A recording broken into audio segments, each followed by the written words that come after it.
that was so hard for me. I couldn't believe it because here I am. I'm looking over. I see the ditch where I just rolled 48 hours ahead of time, and I felt myself sliding again. And this time my roll bar was like below my head. And right. I was like, I'm going to die. Like, this is it. Oh, okay. Yeah. And those guys are so cool, and they spotted me out. And then once I got beyond that, it was like, I don't know if you ever watch like, what's that? I just watched it the other day with Tom Cruise, Days of Thunder, you know? He's trying to go through that wreck, and then he's like, you can do it. And he goes through it, and he's like, all right, game on. That is exactly how I felt. So as soon as I passed that ditch, and Mike is freaking awesome. He drove with me on the way out, and yeah, it was good. I needed that. It was that was quality. I'm Kat of Colorado 4x4 Girls, and you are listening to the Trailhead Podcast.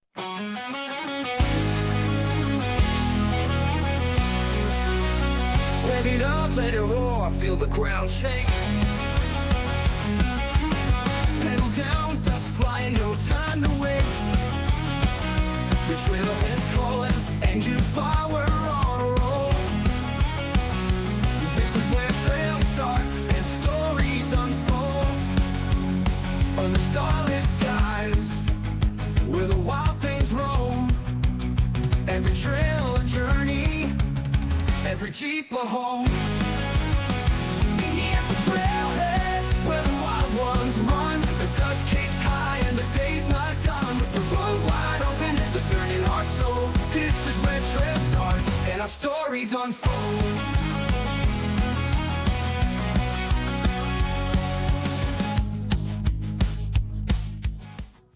Welcome to the Trailhead. I am JD, and tonight we have, well, with me hosting is Pope. How you doing, man?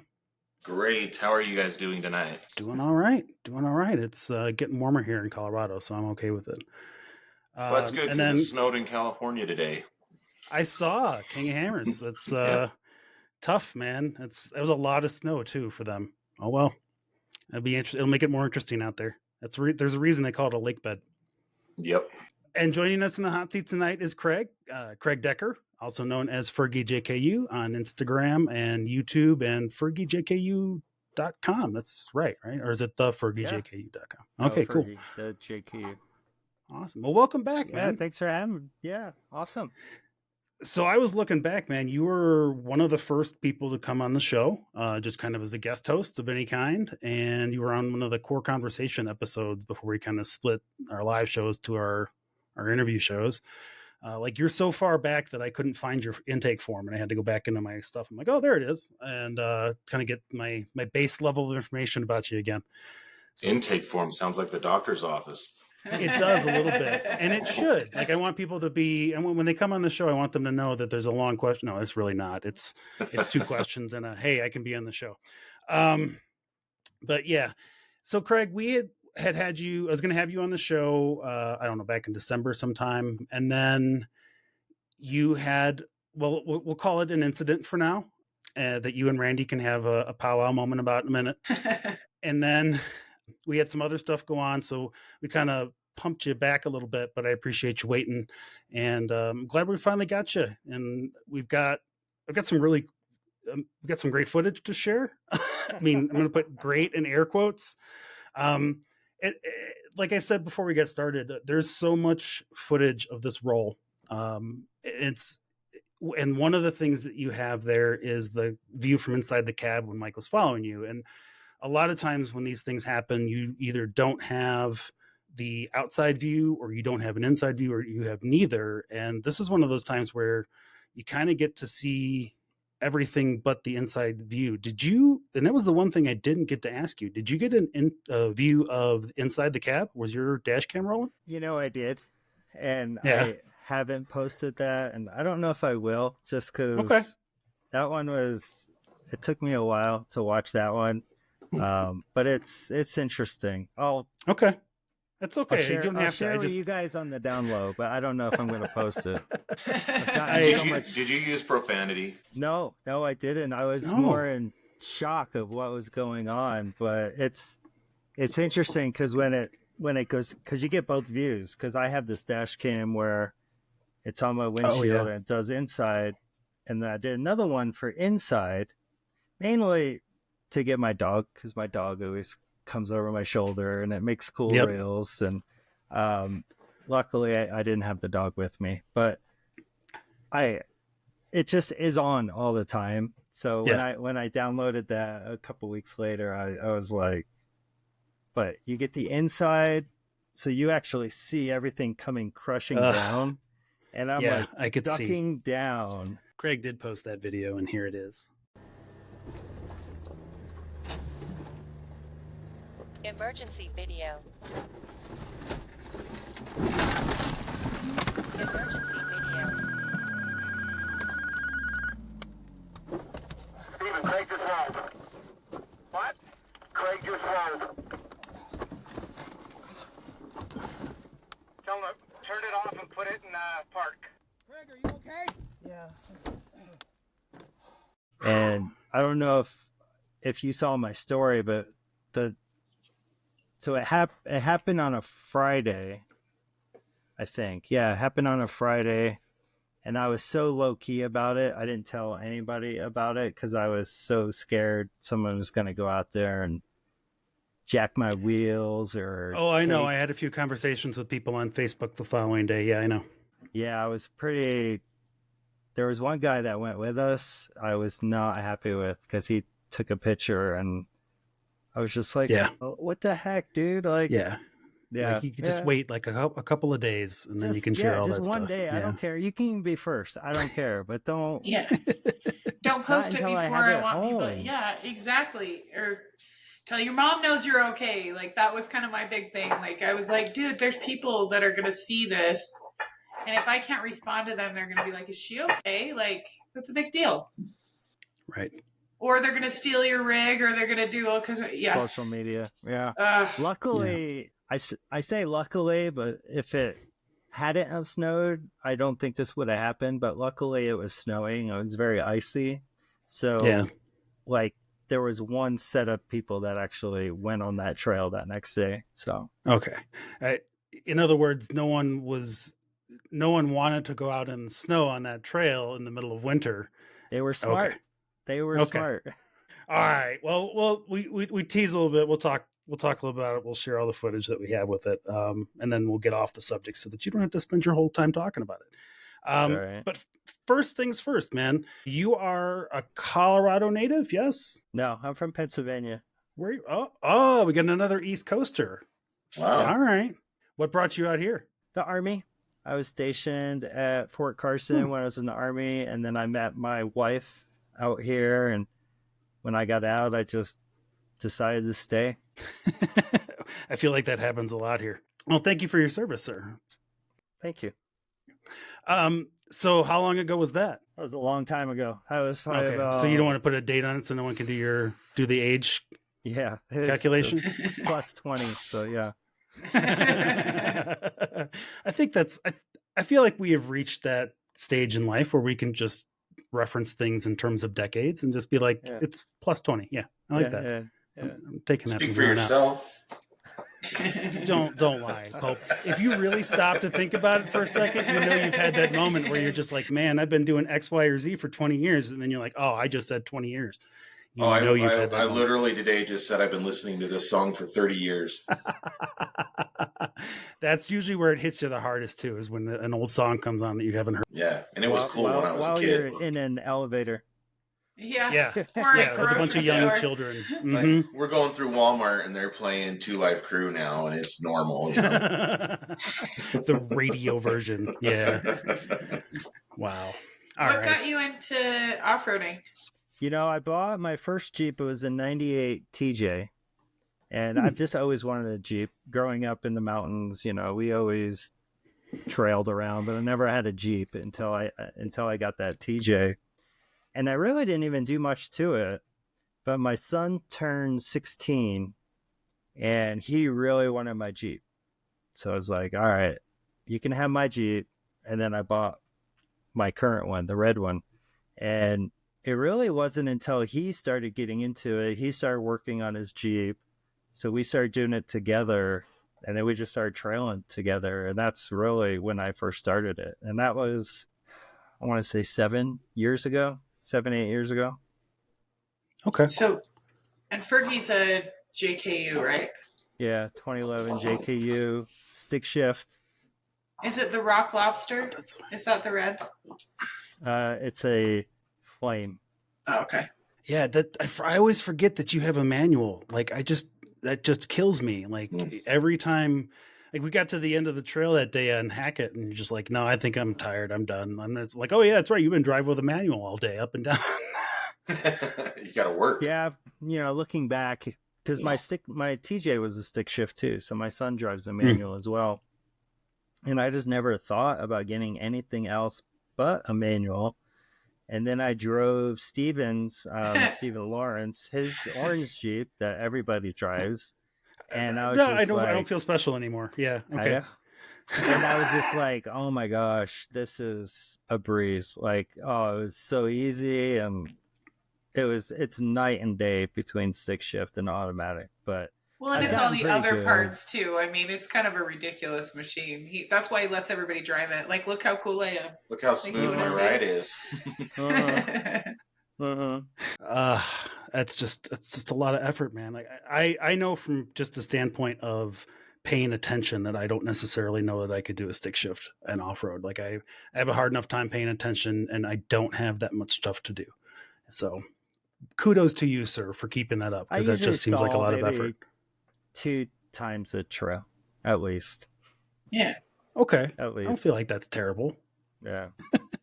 Well, you said you did trailing when you were growing up? Like, I know Pennsylvania trails are completely different, and you didn't have a Jeep. Were you just kind of like, you talking like forest roads, or are you talking like actual trails with people that just had built rigs? More forest roads. I worked at Camelback Mountain, and we would go back there and go up all the trails there, and nothing like out here.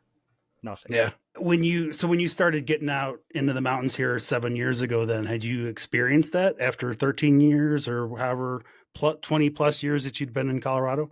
No, my wife and I, we would go up when because we got married really young. I was 20, she was 19, and we'd go out all the time, and we used to go out to Gold Camp and lots of parties up there. That was the closest I came to the Colorado off-roading, I guess. Okay. To be fair, that's where a lot of people get their start. So they start going down Gold Camp, and then they find themselves on one of those little side trails, and then they're stuck, and they have to call somebody for help for the first time. After they find a dead body. So, yeah. Those things happened in that particular area, yes. I can't deny that one. That is an actual situation that happened recently. So you got your 2011 Jeep then for the purpose of going off-roading then? Was it just because you wanted to get a Jeep, so just because your kid had one? I just wanted a Jeep. I just wanted a bigger Jeep. I have big dogs, and I wanted them to go with us. I have a picture. He's passed away now, but I had an English Mastiff in the back of a TJ with us driving, and it was like Scooby-Doo. His head's out the window, and he was a massive dog though. Yeah, so I needed something bigger for them. And now in my Jeep I don't have a back seat, so it's all bed line, and I have a platform back there, so they have the whole back now to themselves. Yeah, they're 3 decent sized dogs too, aren't they? Yeah, but only the Mastiffs like the Jeep. So the English Mastiff and the Bull Mastiff. Duke is the one that's always with me. Okay. That's I just couldn't imagine. Like, Hades is 60 pounds, and that's about enough. I have enough stuff in the Jeep with him to not have to worry about that. So I took out my rear seat, but I'm just driving the 2-door. After you got the Jeep, what was like the first upgrade that you did to it? Was it anything special, or was it something out of necessity? Did you break anything out of the gate? Well, so the first thing I did was on the TJ was I got a front bumper, and I had the cool headlights up front that had like the smiley faces, and I was like, oh, this is the coolest thing ever. And then Randy's KC lights. There you go. Yeah. So that it was awesome, and that was all I really did to the TJ. And then when I got the JKU, it was bone stock. And I needed to get the Jeep at least to where the TJ was. So I got like 33s and I did a 2-inch lift and I changed like the front bumper and stuff. That was probably the first thing I did. You've gone up since then. Like you were definitely not on 33s anymore. No, I've gone up twice since then. So from there I went to 3.5-inch lift. Now I'm on 4 and I'm on 37s. Okay. I feel like I'm going to get dragged kicking and screaming into 37s, but it is what it is. Yes, you are. All the cool kids are doing it, JD. Yeah, I think I might actually go 40s here pretty quick too. See, I honestly can't tell if you're joking or not, and I'm not joking. I am not. 40s are the new 37s. No one's joking about 40s. No one's joking. No about one's 40s. joking about 40s. She says. No. You should be though. You should be. Good Lord. All right. So, what was the first trail you did here in Colorado then? I think it was like Shoebarth up in Woodland Park. A lot of the ones up, besides like Rampart and Mount Herman and stuff like that. The first like trail was like Shoebarth and then Rainbow. Okay. Yeah, Rainbow Falls is kind of a rite of passion a rite of passage for most everybody in Colorado of any age. You have to go through there at least once just to see if your Jeep can do stuff out there or not. So out of all the different places that you've wheeled now, have you gone out of state? Have you been all in Colorado? All in Colorado. This summer I did the Thor's run, and that was we did Slaughterhouse up at Buena Vista. And Chinaman, that was the first time I did Chinaman and Buena Vista as well. So that wasn't like new territory for you either. Okay. No. And you've done Moab too, right? No, I've not been to Moab. That's our goal. I'm hoping this spring to make it to Moab because my son's a senior at the School of Mines. So it's like, all right, before you get a job and go adult, we need to go to Moab and have some fun. Right. At least have one good trip like that before life gets in the way. Yep, absolutely. Very cool. And you haven't done the San Juans or anything? Buena Vista is pretty much just kind of as far as you've gotten so far? Yeah. Okay. So, man, it's hard when you go out like 3 hours to get to a trail. And then once you're on the trail, it's like another 4 to 5 hours and then 3 hours back. And right. Man, it makes a long day. We know that. Hey, where is San Juan in relation to you, Craig? How far are they away? I think it's like 2-3 hours. San Juans are a little bit further than that. It's more like 6. Is it? Yeah. At least I think. I hadn't been. I assumed it was. Yeah, 3-ish. I wasn't sure. So 6. Yeah, 5 hours. So 5. for 5 hours in good weather. Yeah, it's not that far. It can be kind of a pain in the butt if there's traffic or something like that. It's kind of a place where you might need to schedule a day or two to go there because it'd be really rough to drive 5 hours, meet people at 7 a.m, and then go wheeling all day. Yeah, exactly. And like Buena Vista is pretty much like Buena Vista for me is still a 2-hour drive from here. For Craig, it sounds like that's like a 3-hour drive or so for you.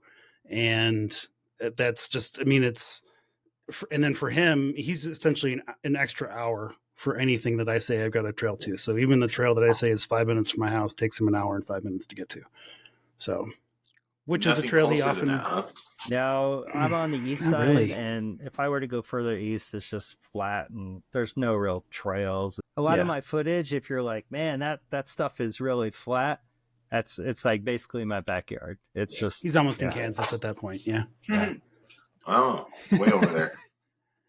It's not way over there, but it is. It's an area like in the Falcon Payton area of Colorado, and it's just a little bit further out from Colorado Springs, and it's great. It's just if you want to get up into the mountains, it just takes that much longer to get there.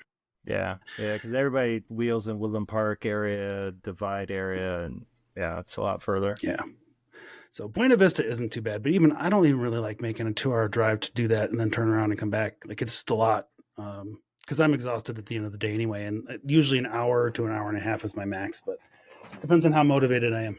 So you got the Jeep, started jeeping around out here. How did the Instagram come about? Was that just kind of, did you fall backwards into that like most of us, or did you just start posting stuff because you wanted to post stuff? So my day job, I work for the college here, and I do web stuff. So a lot of the graphics, media, I do for my day job. And then COVID hit, and we were home, and I started playing on Instagram. I was like, wow, there's a lot of Jeeps out there. Like a lot of people just with an account for their Jeep. And so I told my wife, I'm going to make one. And sure enough, I did. And yeah, it really took off. I think that's when all the Jeepers were like making Instagram accounts, was during that time. And yeah, that's really how it started. And yeah, as you know, it was just the good old days back then. And post a picture and everybody sees it, but before they made the algorithm not see anybody. Yeah. It was nice. Those were the heydays. Pope and Randy, remember? Yeah, I remember. I remember being able to grow my page. Pepperidge Farm remembers. I remember used to see my content. That was cool. It was nice, cool. Right? You didn't have to pay. Times. Yeah. Now you just follow me to be able to send me messages without getting if blocked. You're lucky, right? Even then, I think it still requires that I have to accept that first message. It's really weird. It's just not what it used to be anymore. It's not as fun as it used to be. Yeah. Do you have a TikTok too? Were you affected by the TikTok 12-hour blockout? You know, I do have a TikTok, but it was mainly just to see what my kids were doing. And like I have a Twitter before Twitter was cool. I have like over 3,000 followers for Twitter, even though I mainly talk about soccer. But there's some Jeepers on Twitter too. That's where everybody goes when Instagram's down. All right. Yeah, no, I do have TikTok. I just don't really use it that much. I'll post some videos up, but I mainly get on TikTok to find what's trending and the sounds on TikTok. Oh, okay. And then I'll use those for Instagram. Really? Mm-hmm. That's an interesting take. Okay. Yeah. Like they're going to happen. Well, I don't know. I don't know what's going to happen with TikTok. I feel like there's 90 days. All they got were 90 days of reprieve. I don't necessarily know if it's going to happen. So we were going to try to start doing that we're going to start doing live TikTok. And then I'm just like, well, they're going to kill it. So I guess we'll just wait and see what happens. Hell, Elon. Well, yeah, no kidding, right? Or Mr. Beast. Mr. Beast, right? It's just a ridiculous number of people get their news from TikTok. So I'm like, well, we're kind of news. Oh, my daughter gets everything from TikTok. Makeup tips, everything. She gets it from TikTok. I really enjoyed TikTok during COVID. And then once like life got busy again, I'm like, I don't have time for this. So you mentioned soccer, which I happen to know is the part of the reason for your Jeep's name. You want to talk about that for a second? What's your Jeep named after? So everybody thinks it's Fergalicious after the singer, but it's not. Be a lot cooler if it was. I know, but I'm not that cool. No, he's named after Sir Alex Ferguson, and he's the coach for Manchester United. And I don't know if you could see it, but that one is a signed jersey when they won a title. And he's retired now, but he's like the best coach ever. And whenever people would score in extra time to win the game, they would always say it's Fergie time. That's awesome. Okay, I get you. All right. Have you always been a soccer person, or was that something you picked up later in life? No, I've always. That was my first passion. Always, all my kids played. My daughter played in college, and I've coached for 20 plus years. I've been a coach. And I still coach. I coach club in the fall, and I coach high school in the spring. And that's one reason why I don't get to go to all the cool places like everybody else does, because I'm always in season. Although last year EJS hit the exact same time as our school spring break, and by the time I realized it was too late. Mike had called me that Wednesday during the week and was like, just come up and stay on our couch. And I was just like, I really thought about it, but yeah, I couldn't do it. I mean, if you wheel enough, you don't see them ever, so you just it's all right. You'll get the opportunity. I feel the same way. There's a lot of times where the work schedule just doesn't allow for me to go, or money just doesn't allow for me to go. And it feels it's not fun when everybody else is there. You're not. I know. So The FOMO is real. The FOMO is real, especially because we all post to Instagram. We all know each other, so we all see it right away. Mm-hmm. I know. I kind of feel bad sometimes. I'm like, look at how much fun I'm having. I hope you're not at work. I mean, well, and that's I work remote too, and talk to Kerry. He works remote, and I talked to Josh. He worked remote, and it's like, oh, I have no reason not to venture out because I am remote, so I can hop online anytime. So I'll make it out there. I really wish I had taken more advantage of traveling during COVID and just acting like I was at home. Yeah, we should have too. Yeah. It's really hard for Randi to cut hair. I mean, it's just the arm length thing, right? Like that's the base part. It's you can't stretch that far. Oh, my wife, she's a photographer, and she's the same way. She can't work remote, so yeah, I have no excuse. I feel really terrible about myself now. I have no excuse. All right, well, Craig, let's talk about this for a minute. Let's talk about the elephant in the room that we have spent the last 20 plus minutes avoiding instead of 20 plus years. So Randi has some experience in this department. You now have some experience in this department. What I will say about this, in my immediate reaction to seeing the video, was as bad as it was a slow roll, right? So it wasn't necessarily like a traumatic thing like you had.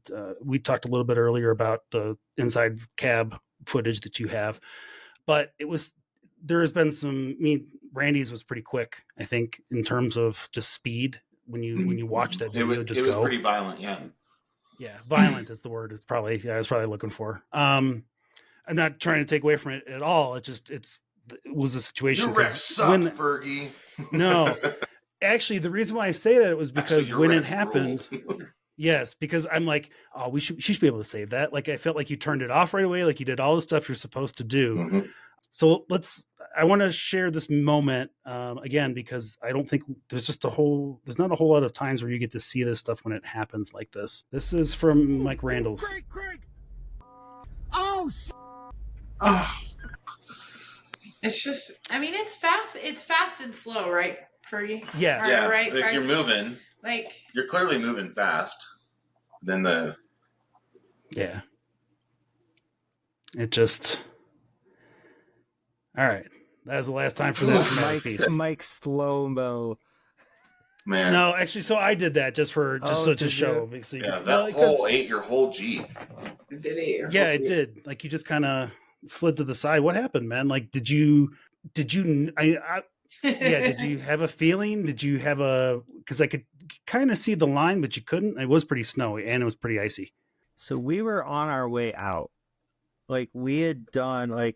Today I posted a reel going up the rocks. Like we did all the obstacles, and I was freaking killing it. I was so proud of myself. Like there was a couple obstacles, and it's too bad that Mike already had his interview with you, but there was an obstacle that Mike couldn't do that I did, and I make sure he knows that. And and I was doing really well.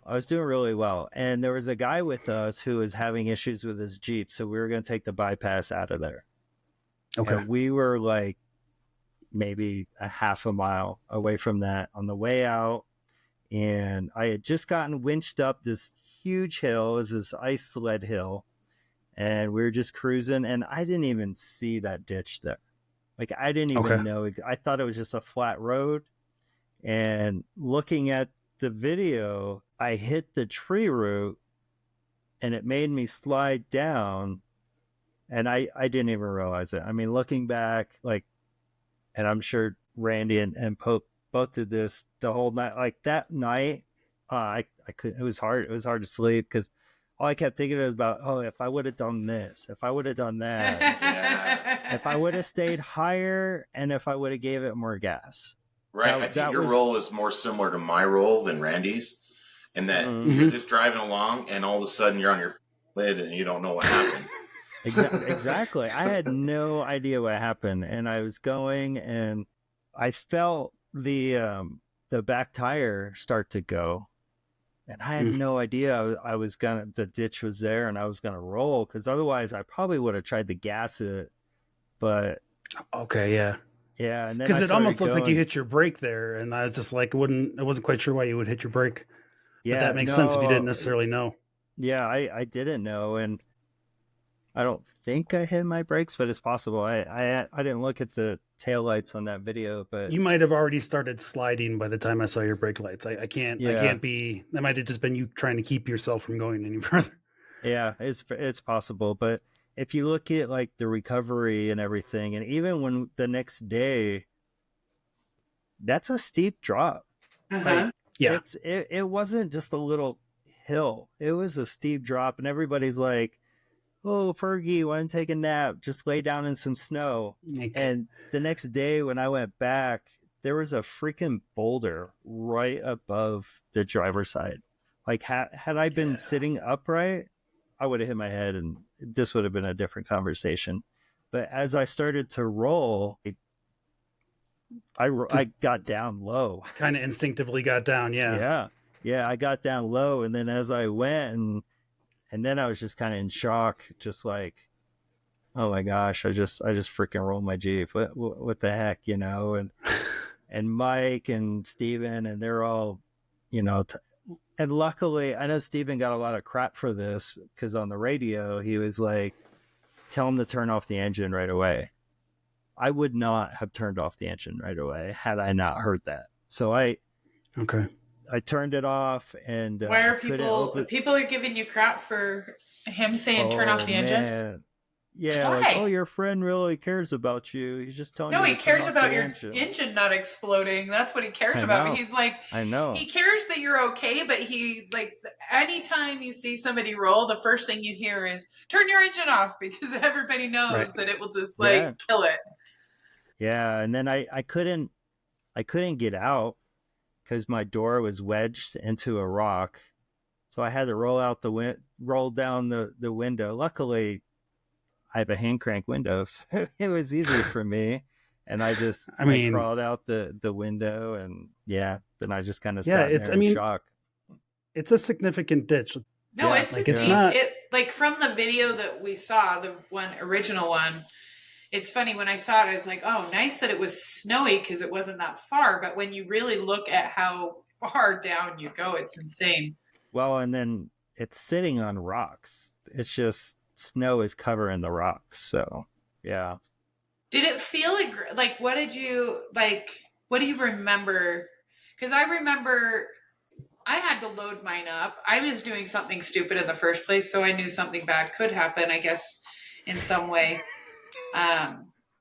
But like, I remember my tire coming up and then hearing me accidentally hit my gas twice. So it's like, I ran through that all night long. When you said you were like laying there thinking, what did you do? What did you do? And I'm like, I still remember watching my tire come up. It started coming down. And if I would have done nothing, I would have been better, because my Jeep was settling. And then I hit the gas and I went zing, zing. And it was like, and all I literally still can see it and hear it. Like, it's the weirdest thing. And then the rest of it's kind of like blurry. Well, and yeah, it was just that the back driver's side wheel started to go down first, and then it just sucked me in. Like, yeah, I was thinking I was just going to roll backwards. Like, I didn't think I was going to roll. Oh, like you're going to roll backwards into something? Yeah. I didn't think there was any chance I was going to actually roll. But yeah. Did it happen fast or slow? Slow. Slow. Okay. Very slow. Okay. Very slow. It was like slow motion for me in there, and that was the thing is, you know, if I ever do post a cab video, you'll see I was just like, you know, like, oh my god, I'm gonna go down. Like, why is there snow in the cab from dirt? And then I went down, and then you started seeing everything just crushed down, and it was just it's weird. Cool. I think you're well within your rights to not post that video if you don't ever want to post that video. I could only imagine how it was trying to watch it back in the first place. So how's it reading the comments? Yeah. At first it was cool. It was everybody's, like when I first posted it, I think it was on that Monday, or I don't know, but there was a few people talking to, like, I remember specifically you reaching out, Chrissy reaching out, Julie reached out to me. Julie and Matt reached out to me that night because I think Steven was actually on the phone with Matt or something, when it happened or when we were going down, and Julie rolling a couple times and your roll, and it was cool to see everybody like, dude, I know exactly how you feel. Like, yeah. It was. It sucks. That was You're cool. cool. Like, yeah, like you get like that really cool reassurance. You get the coolest people reaching out to you, and I agree with that. And then the storm comes. And then it was just like, well, it was funny because I use Facebook. It's like Meta Suite or something like that, and I use that because I lost my Instagram one time, but I could still post to it from Facebook. So I was like, oh, this is like a safety thing for me for Instagram in case I ever can't log in or something. And it goes to Facebook and Instagram at the same time. Facebook, like I had 60 likes on my Facebook page, and now it's like 3.5K. And it's all because of this one video. That roll was over 1 million views, and people sharing it, and everybody that shared it pretty much had some hate. And it was just like, I couldn't believe it. And it was just, and I'm a pretty low key guy anyway. So a lot of my comments, like it was hard for Mike, I think, because he wanted to stick up for me.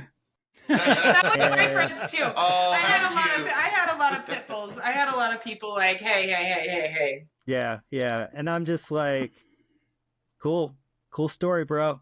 Thumbs up. You're cool. So yeah, I think everybody is a keyboard warrior in that moment until they find themselves in a situation like that where stuff goes, in your case, literally sideways in a heartbeat. And look, I'm going to reference those two moments that I had at Trail Hero. Both of those ended up okay, but both of those could have ended very badly. And it's one of those things where everybody has an opinion, but nobody was there. Like there's a right. Well, you also find with social media, and like Craig probably knows this as much as I do, the longer your post is getting action and gaining traction, the more likely you are to start having knuckleheads post on it. So like any reel that we have that goes viral, the first few days is all people like, oh, awesome, high fives, fires, and those. Glad you're okay, or whatever it is. Yeah, or even if it's like when I broke my gears on a reel a month ago, right? The first few people like, oh, that sucks. Build it back stronger, and then you suddenly get these guys. Oh, you rich people have too much money breaking your shit for fun. It's like, I'm sorry you got C's in high school. What am I supposed to say to that? Yeah. I'm the reason insurance rates are going up because Jeepers go and roll, even though I didn't have full coverage on my Jeep. So you're not increasing the coverage, really? No, not at all. Yeah. That was harsh to hear. I'll be honest, man. How much of the aftermath are you willing to talk about? Like, maybe not aftermath, but like, what kind of damage did you? How much damage, and how are you going about repairs? Don't share anything you don't want to share, but I'm just curious what you're doing. Well, it's not as bad as it could have been. So we Colorado Rescue and Recovery are freaking the rock stars, man. Dude, they are the real deal, and I'm actually interviewing them here in the next week or two, and it's going to be the crew that helped me out because those guys are freaking the real deal. And so they saved me a lot of money because when we got the Jeep out, I pulled all the spark plugs. We drained the oil. Like they knew That's what good. to do. And like they told me ahead of time, bring oil, bring antifreeze, buy spark plugs, blah, blah, blah. So I did all that. And I guess luckily the JK is a lot easier, the early years, to change out the spark plugs than a JL. So they were able to do that right there on the trail. And I started it and I drove it out. And I'll tell you, the worst time of I didn't break down at all. I'm a pretty cool guy, like level-headed person. I've gotten in car wrecks before, and I'm just like so thankful I didn't get hurt. And after, we got rescued, and I had to pull back, and then I had to drive it past where I rolled. And luckily it's not on video, but I kid you not, I broke down. That was so hard for me. I couldn't believe it, because here I am, I'm looking over, I see the ditch where I just rolled 48 hours ahead of time, and I felt myself sliding again. And this time my roll bar was like below my head. And Right. I was like, oh, I'm going to die. Like, this is it. Oh, okay. Yeah. And those guys are so cool, and they spotted me out. And then once I got beyond that, it was like, I don't know if you ever watch what's that? I just watched it the other day with Tom Cruise, Days of Thunder, He's trying to go through that wreck, and then he's like, you can do it. And he goes through it, and he's like, all right, game on.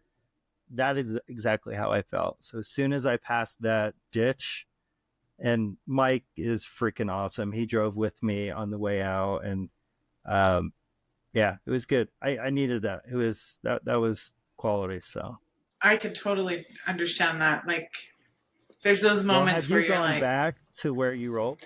That was my next question for you he too. has. Okay. Yeah, I've gone back to where I rolled.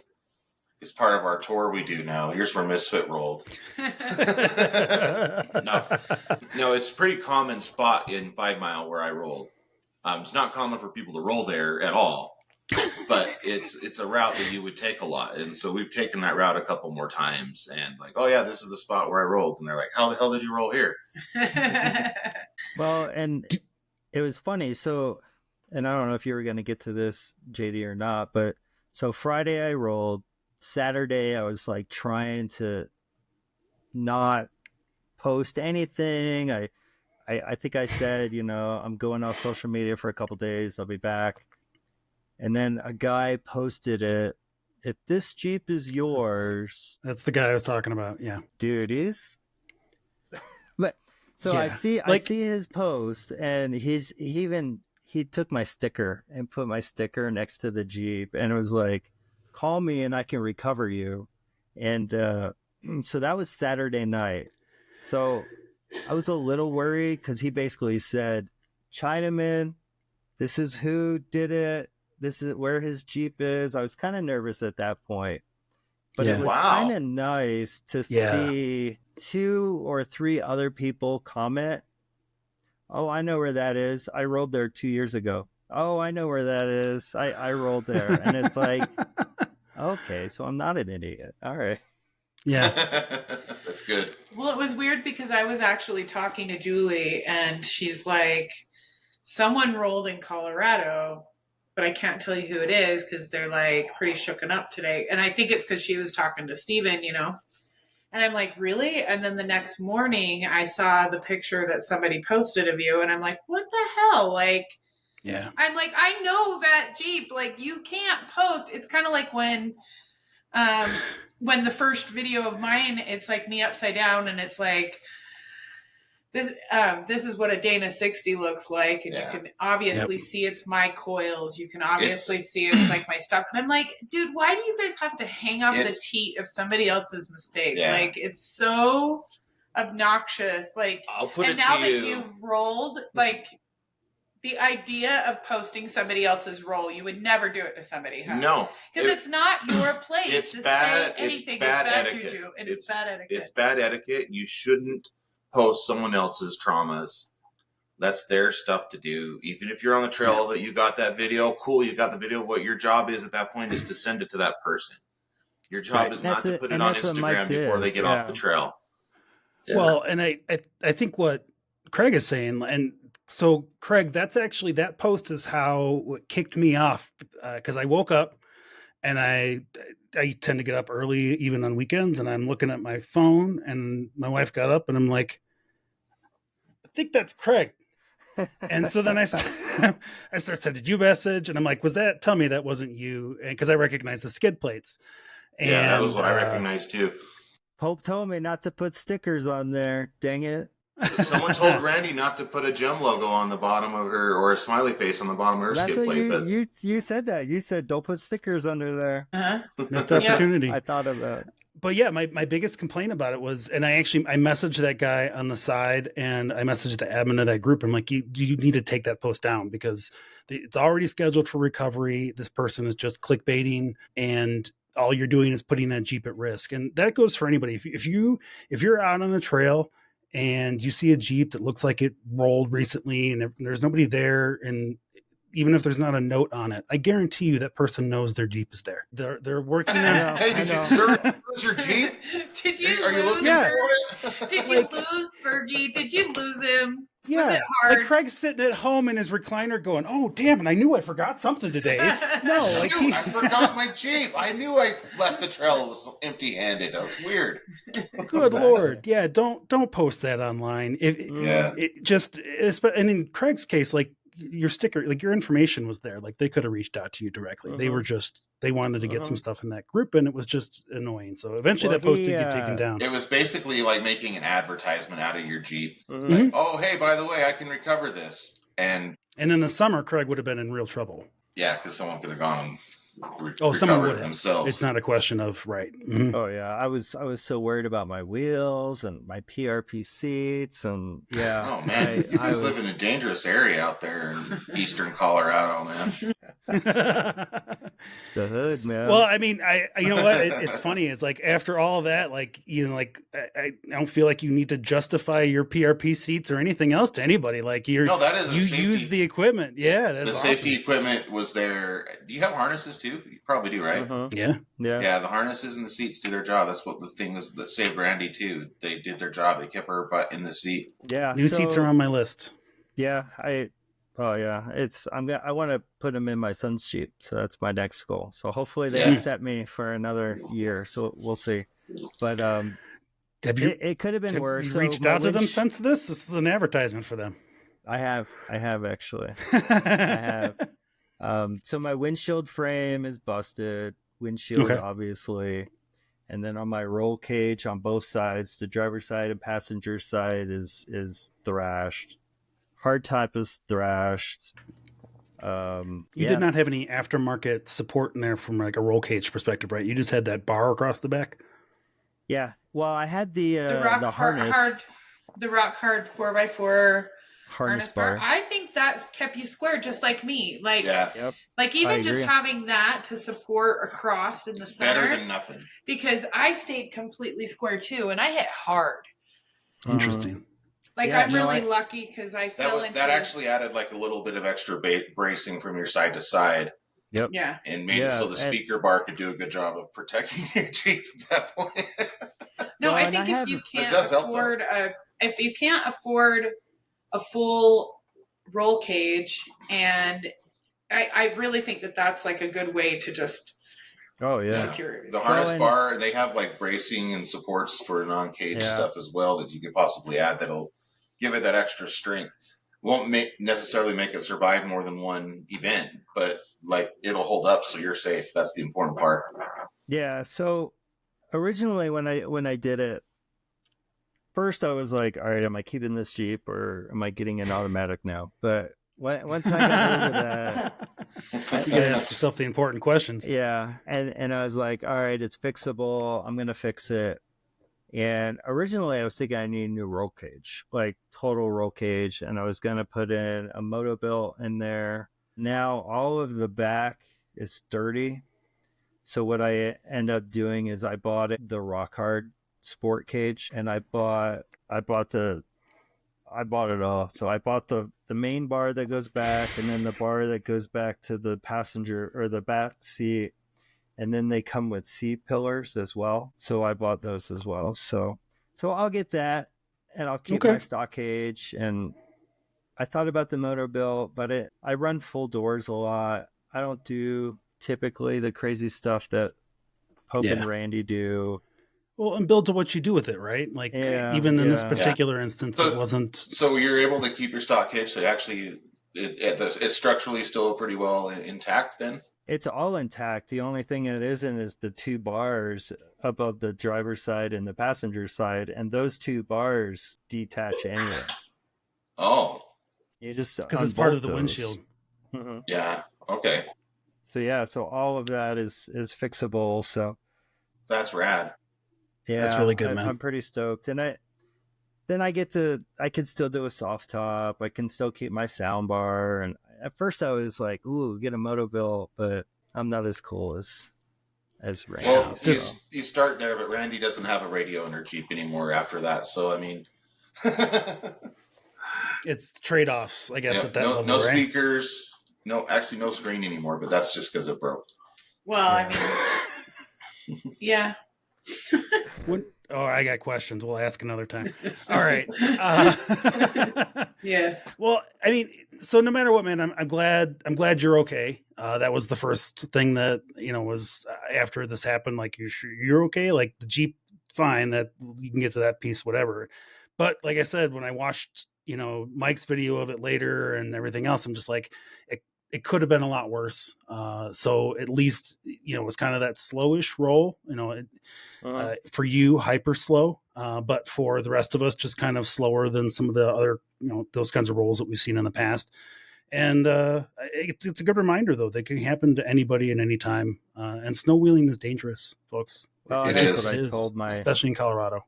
My wife, because she was like freaking out and just, you can't do this anymore. And I'm like, this could have happened anywhere. I just, I wish it was an obstacle. I wish I was doing something stupid. It just look. Matt's Off-Road Recovery just posted a video from Mount Herman Road. Did you see it? So they Matt's Off-Road Recovery. Oh, I did. Have you heard? They posted a video. So Mount Herman Road, right? That's a simple road. It's not even Randy. It's more of a road than Tokerville Falls. Okay. Wow. And he still managed to drop that Cherokee down the side of it. So Colorado trails are dangerous in the snow. So it doesn't matter where you go, what snow. Actually, you know what? Colorado and snow is just dangerous. Stay home. It'll melt in 2 days. Just stay home. It in the springs and everything, it was fine. Like it was like 50s that week. It was 60s that week. And I remember even talking to Mike before we left.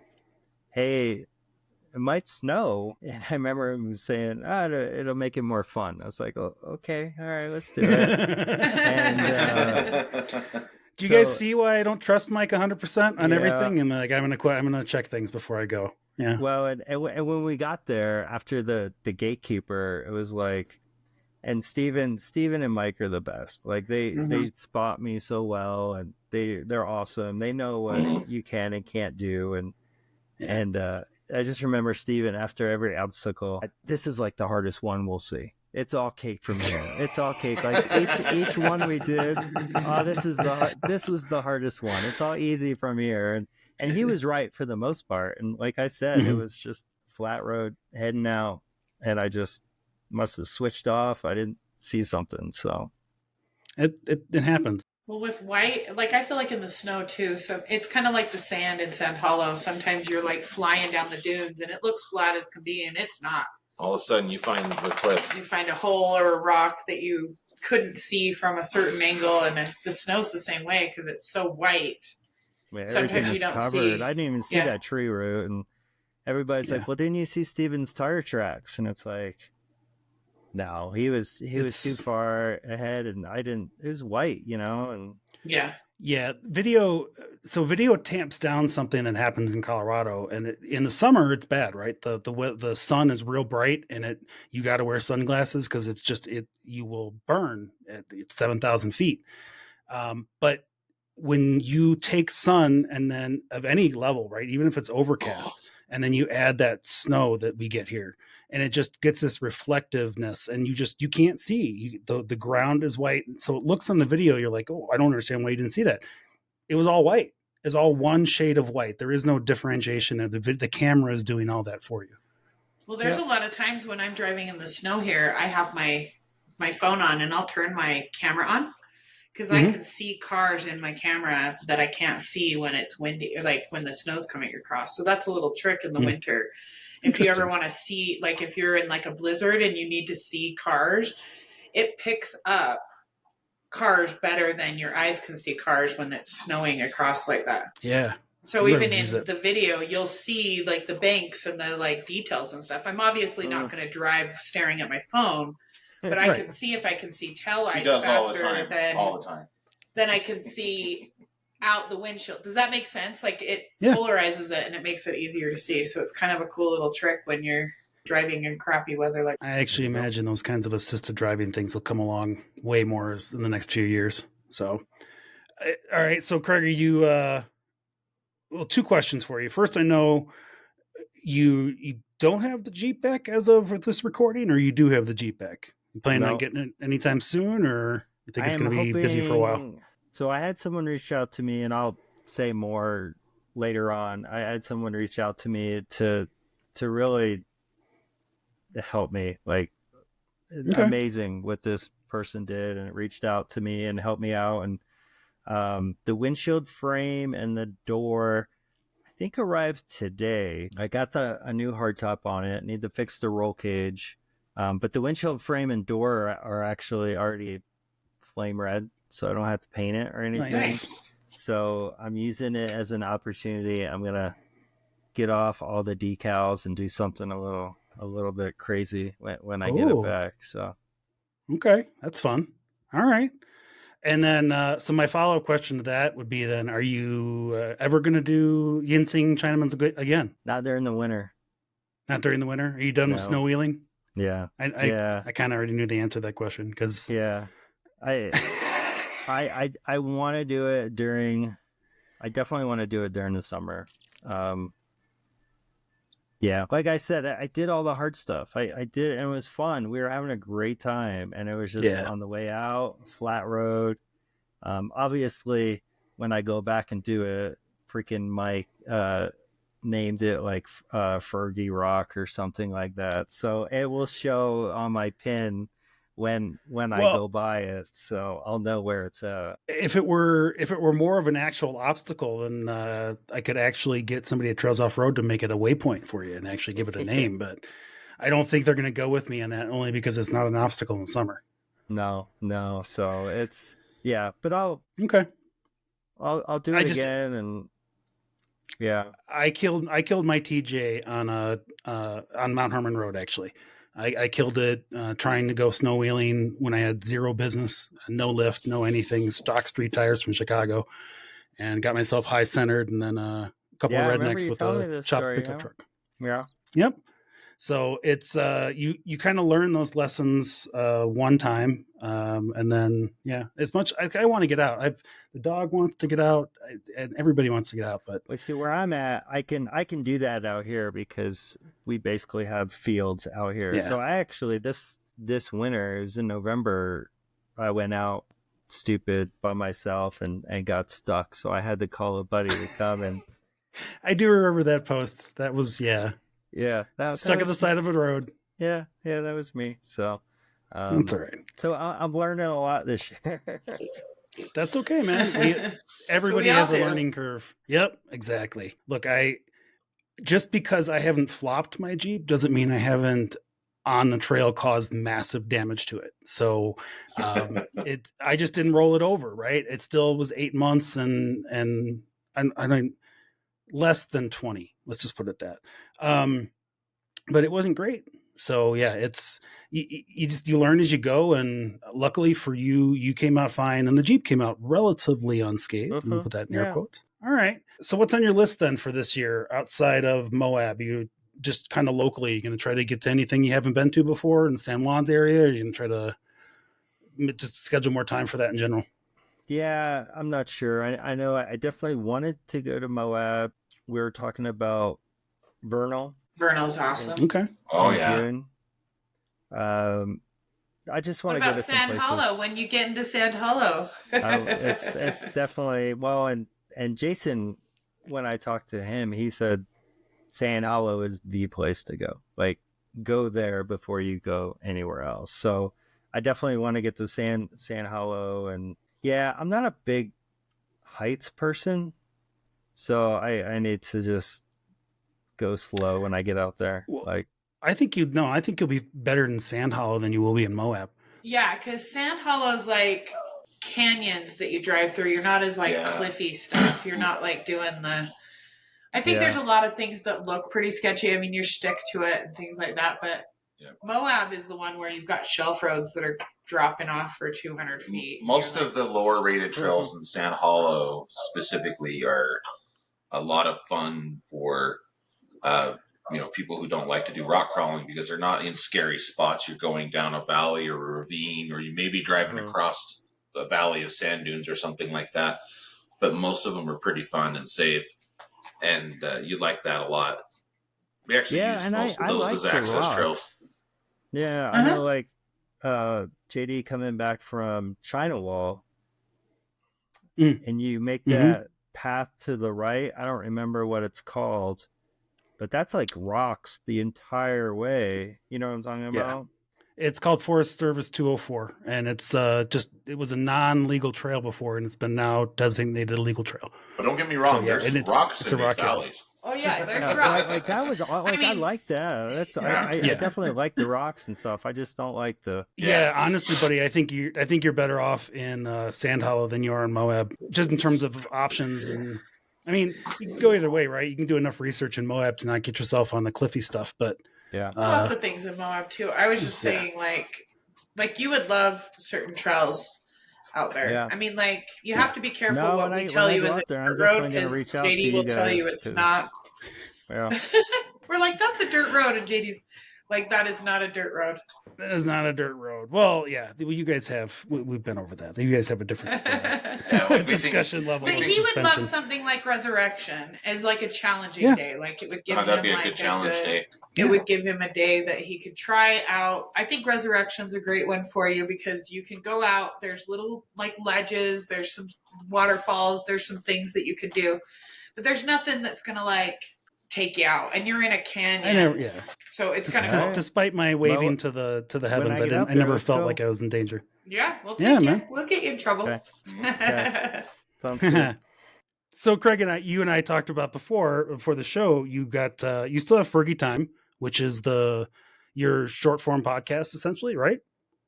Yeah, which you haven't been that busy with lately. I haven't. My last show was with Pope and Randi, and I don't know if I can ever do a better show than that. So I haven't done one since then. You were able to post that show then. You were actually wasn't okay. I wasn't sure. Yeah, the number of it was F-bombs. posted. I know where the edit button is. And he knows where the bleeping button is for us. I know where the bleeping button is. But yeah, no, like I said, the Colorado Rescue guys, they actually chatted to me about it because they knew me from that. It was kind of funny. But that's I was awesome. like, well, we need to have you on the show. So I'm going to chat with them this week and hopefully start it back up and do like every other week. I'm not as hardcore as you. I can't do it every week or twice a week. I can't do it either. Yeah. But yeah, I definitely want to. It's fun. It's a grind. YouTube is hard. Oh my gosh. YouTube is so hard. Yeah.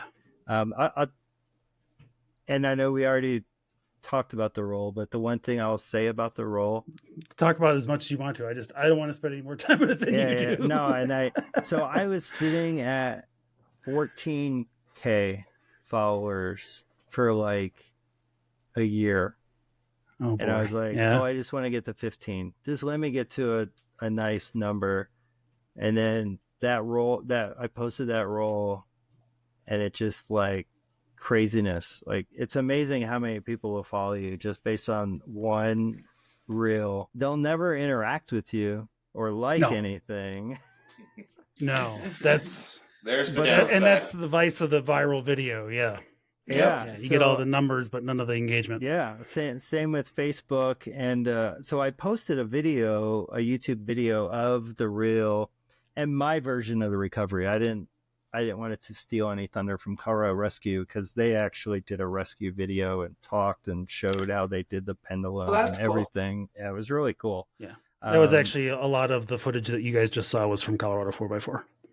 Yeah, and but I didn't jump near as much on YouTube. I gained maybe 50. It's hard. YouTube is hard. So, and my shows are usually my least viewed of like, I can install freaking what were we joking about last time I was on this show? Just something silly like some sort of like the Wolf Box dash cam, I think was the thing we were making fun of and last time. And that will do 1,000 views, and then I'll do an interview with someone super cool and it does like 100 views. It's just like, are you freaking kidding me? So yeah, and all I would tell you is the same thing. Kerry and I kind of had that same discussion about the YouTube thing, and he's just like, he was very discouraged for a while, and you kind of get discouraged because it's just this flat line that barely grows, and then he's like, all of a sudden it was a hockey stick, and I'm just like, you know what, I'm going to stick with you, and I'm going to stick with that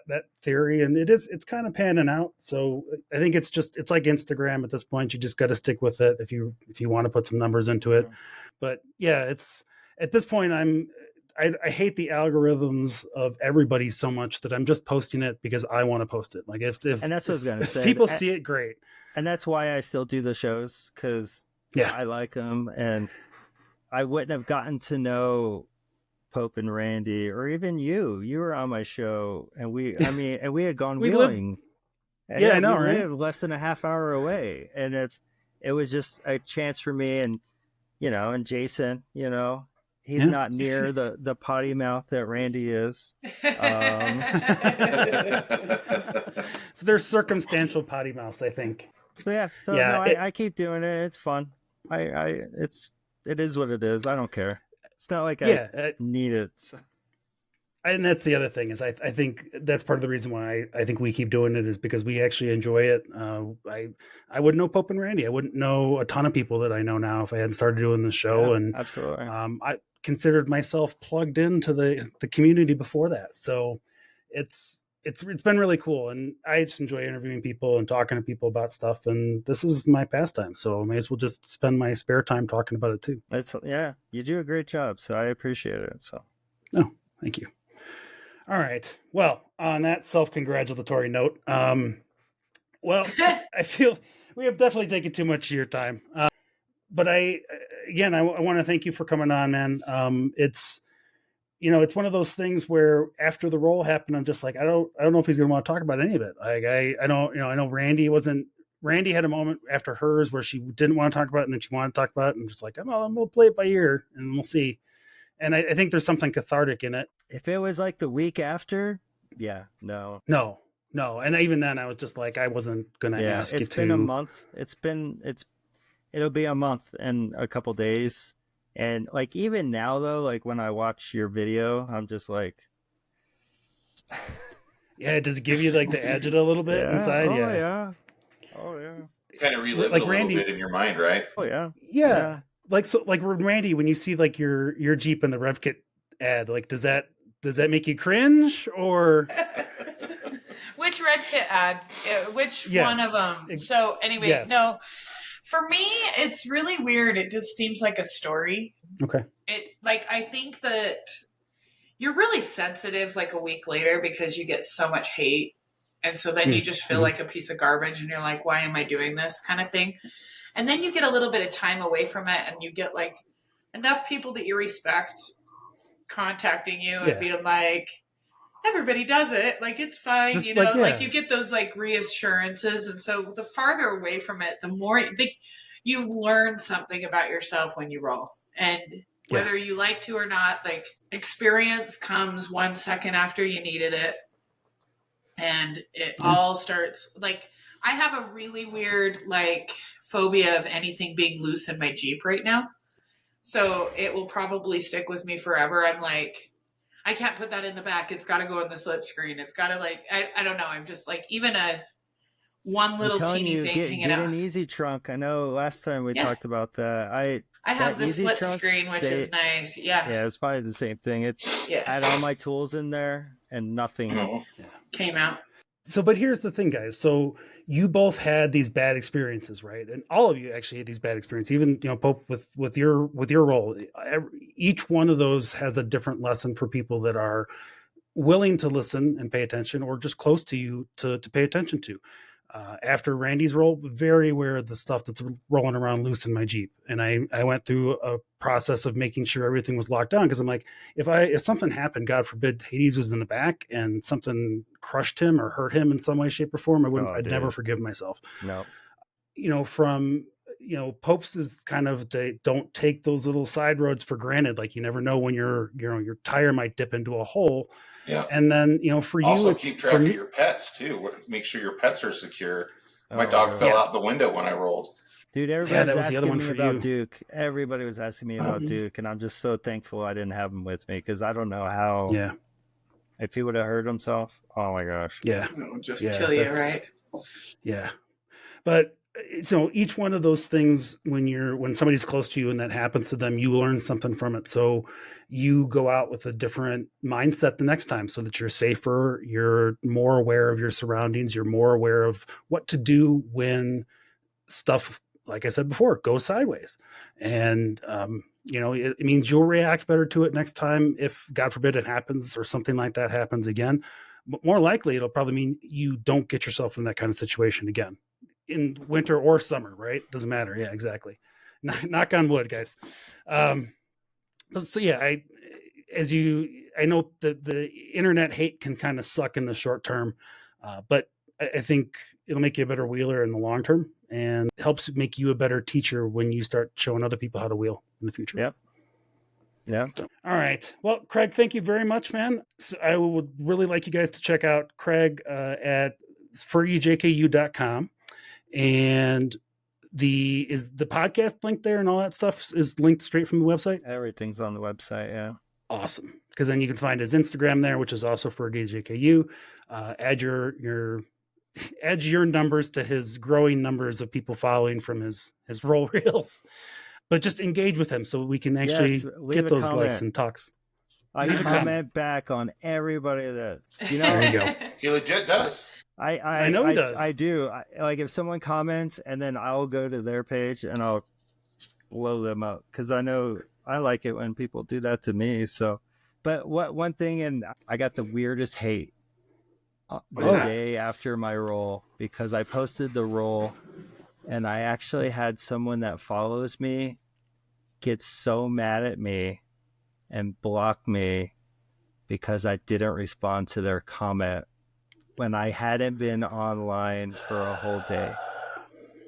What? And it was funny because Mike, a grown person, I didn't even know, and Mike was the one that called me to tell me, "Hey, did you know this was going on?" And I won't say who it was, but it was just like, dude, you gotta be freaking kidding me. And I was, because he was getting all upset, and I'm like, dude, you gotta let that go. I don't care. It's like, I didn't respond to anybody that whole day. it's IG's not real life. Come on. Exactly. Right. And at some point, it's not about you. No? That's the other thing. I don't understand how some people don't get it. We look, folks, we post our stuff on Instagram because we like to, and because we like talking with folks, but sometimes life is life, and sometimes you don't want to talk to people. Exactly. Whether it's just because you had an accident, or just because you don't want to pick up your phone. Yeah. Well, and people also need to understand, you probably had 45 missed phone calls and text messages. And as soon as everybody saw your Jeep upside down, it's like, you have so many people reaching out to you that it's like so hard to respond to everybody. And then if you miss one person, you're like the devil or some crap. Exactly. People were going outside of our page into my private account to make sure to tell me I was an idiot. It was awesome. When you're that dedicated to showing somebody else how stupid you are. All right. So thank you very much, Craig. Like I said, check out Craig at FergieJKU.com and Fergie Time on YouTube. Just Appreciate you coming on the show, man. As always, you are always welcome to come on one of our Fridays as a guest host. It's a lot less talking for you and that. I'm a spectator. But there is a lot more swearing. There is a lot more swearing. I know. He's been here for them. Lately, people have been calling me Miss Frizzle with the Magic School Bus. So it's kind of unassuming that I swear as much as I do because I Miss Frizzle, I guess. So it's kind of it's charming because I'm so.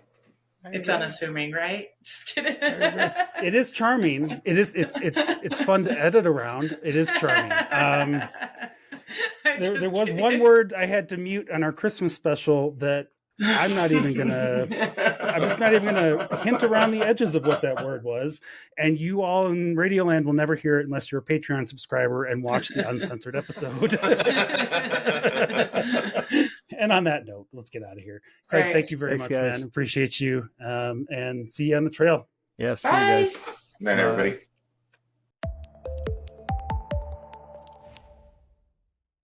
Hello, trailheads, and welcome to the Trailhead. Before the trails start today, we need to have a short safety meeting. Off-roading is an exhilarating but inherently risky sport.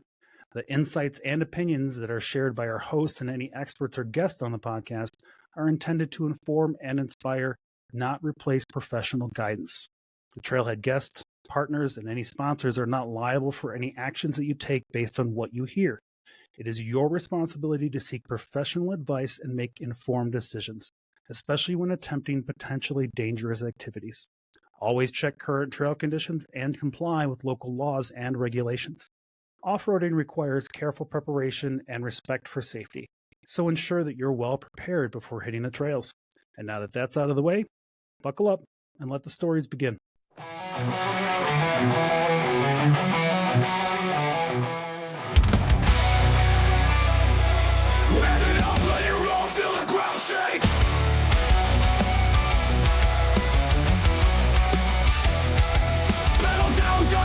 No time to waste. The trailhead's calling, engines fire, we're on a roll. This is where trails start and stories unfold. Under starlit skies where the wild things roam. Every trail a journey, every jeep a home. Meet me at the trailhead where the wild ones run, where the dust kicks high and the day's not done. With the road wide open and the dirt in our soul.